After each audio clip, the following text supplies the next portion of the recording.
Hi guys. Before I forget, I wanted to share some stories with you of just some things that have been going on.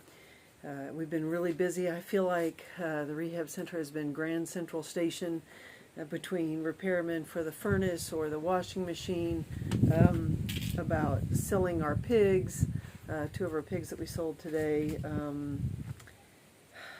delivery of cabinets, which I'll be putting pictures up shortly, but a lot of those things. But I wanted to share some stories with you.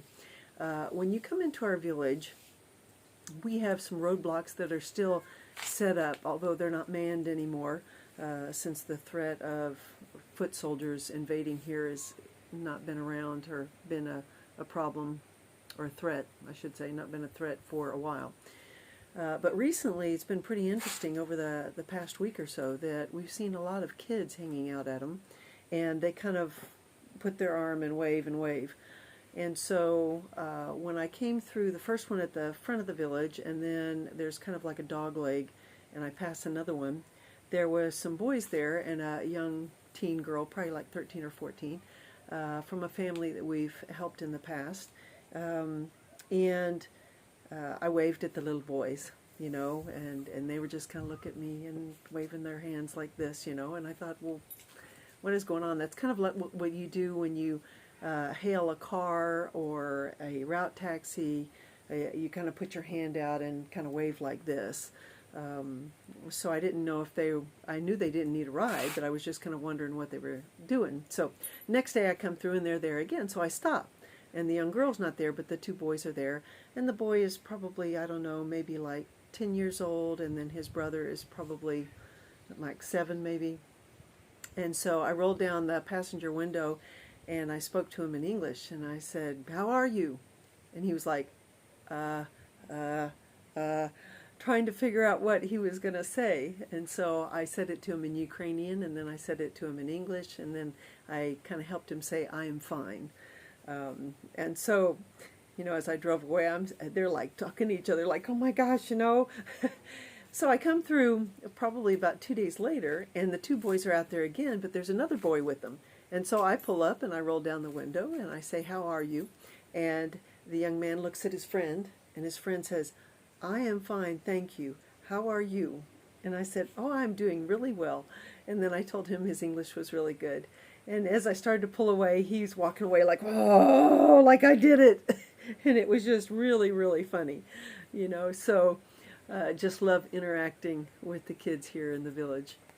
Another story about the kids is Mark and I, and usually I see them, the first set of kids, when I'm coming back from taking the meal to the emergency workers every evening.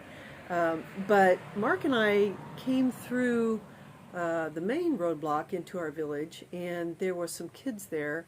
We had left, I think, to go shopping, and then we had come back and they were still there. And then Mark went with me to take the meal to the police. And when we were coming back in, we stopped and said hi to them, and they were just all excited, that the Americans, and as we pulled away, we could hear them say, "Oh, that's the Americans," So the following day, I took the meal to the police, and I'm coming back, and they were there, and so I pulled up to them, and I said, "So, what's the secret word? Is it strawberries?" Because strawberries in Ukrainian is polonitsia, but in Russian it's klubnika, but Russians cannot pronounce that polonitsia, and I'm not even sure I'm pronouncing it correctly. So they've the military's actually used that when they catch people and they say, "No, I'm from here," they say strawberry. And then they listen to the accent and they determine, whether they're someone to question further or not. So anyway, I said, is the password strawberry? And they were like, "Oh, yeah, yeah." And I said, "So how did I do? I'm an American. Did I say it right?" And they were like, "Yeah, you said it really good." And then I said, "Okay, bye." And then the young boy said, "Slava Ukraina," which is kind of like, it's glory to Ukraine, but it's kind of like a Viva la France. So we say here, glory to Ukraine, and heroes have the glory. It's kind of one of those phrases. So after I drove off, I should have said Heroam Slava in response to him, but they were just so excited that I had stopped and talked with them. So that's kind of the second story. I've got 4 of them for you. The third story is today we sold Ladybug and Dolly, our pigs. Dolly had a foot defect on the back. Instead of standing up on her hoofs like she should, her back feet were down, and her nails that the pigs normally use to balance were starting to curl under. And so I could tell it was very painful for her to stand on them. And I thought, there's no way that we're going to breed her with Porky and have all that weight on top of her, and then for her to get pregnant and bigger, and that weight, it's just causing her too much pain. And then Ladybug, we've tried to inseminate her several times, and she's just not getting pregnant. So why keep a sow around if she's not going to get pregnant? So we called a vendor that I saw on Facebook for the local area, and I got a couple calls, and it was like, man, these sound like kids. Well, they showed up today. They had a car problem on Monday, so they weren't able to come. And Tuesday we feed the homeless, so I said, don't come. So they came today, and they were probably, I don't know, maybe 18, 17, maybe 19, Yvonne and Sasha. And they had a kind of a junker car, an old trailer. So they came in and they went to take the measurements of the pigs, and I finally got in there and helped them do the measurements because the pigs know me, and the whole bit. And once they asked me, so what do you want to sell them for? And I told them, and so they said, well, let me go talk to my brother. And so they went out to their car and talked a little bit, and then came back and said, could we do 200 less for each, And here, haggling over something is kind of almost like a national sport. In Americans, we go and say, we're selling it for this. Unless it's a garage sale, we don't really haggle over the price. But here, it's part of the process. And so I was like, well, I don't know. I gave you the price for 150 kilograms each, but I think they're really 160, and the price is 60 grivna per kilogram, which is kind of low because in the bazaars they're selling the meat for 243 grivna. Now, of course, there's transportation, there's butchering it, there's the sellers, so all that's kind of understandable. So we kind of haggled a little bit, but finally I agreed on it. So it was kind of interesting to talk with them, and they were like, why are you here in Ukraine? How did you end up here? And so we did a lot of talking. But one of our clients, Sasha, asked them, where are they from? And they said that they were from Kherson region. I think it was Kherson region, which was invaded by foot soldiers and was bombed a lot in the beginning of the war. And so the young man started to talk about it, and you could just see the emotion flooding across his face and across his eyes. And he said, the bombs started happening, and we started to run away. But where do you run in a situation like that? And he just kind of stopped talking, and you could just see the emotion well up in him, and his eyes get a little bit teary-eyed. So, it made me believe even more to give him a discount. But just these young men, and what they've been through and how they've relocated here, and they're trying to get a business going, And so we agreed that, if they are honest and honorable with us, that we will call them every time when we have pigs to sell. And so they're very happy about that. They were not able to back up the trailer on their car, and that's a difficult thing if you've never tried it. So they ended up unhooking the trailer and rolling it down our driveway back to the barn and right up to the door where the sows are, and then brought the car and hooked it up. And they were still a little bit unsure about what to do, and so Sasha put the bucket over the pig's head, and one of the young men pulled on the tail, and the pig moves. When they're scared, they move backwards, and so they end up backing it right out of the barn. And then I was holding some gates so that they couldn't press and get into a corner where we couldn't get to them.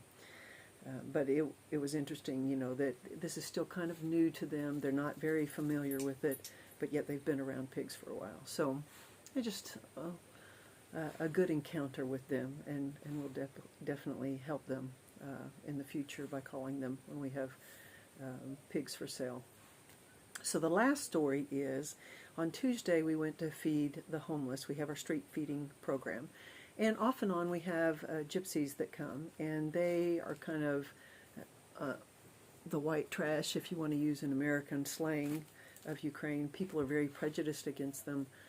And of course, a majority of them do some underhanded things, stealing, those kind of things, but not all of them. But a lot of times they come to our feeding and they'll have kids of all different ages, and we talk to them, and Mark jokes with the kids a lot, So in the past, we've had extra food on different occasions for holidays, and they've taken us to just outside of their camp, which is in the woods, and they come, and the elder of the group would come out, and they would take all the food in and bring us back the pots. And we weren't invited back into that territory, and we didn't ask to go because we understood, that's kind of their home. So anyway, through the years, we've developed a relationship with them. And as we were leaving the feeding ministry, we haven't seen them for a number of weeks. And there's a lot of different groups, husband and wife, partners, but then the main guy that we know. And so as we were leaving, we're driving down the road, and we see this motor block, which is kind of like a walk-behind tiller, but it's got a trailer behind it, which they do a lot of here.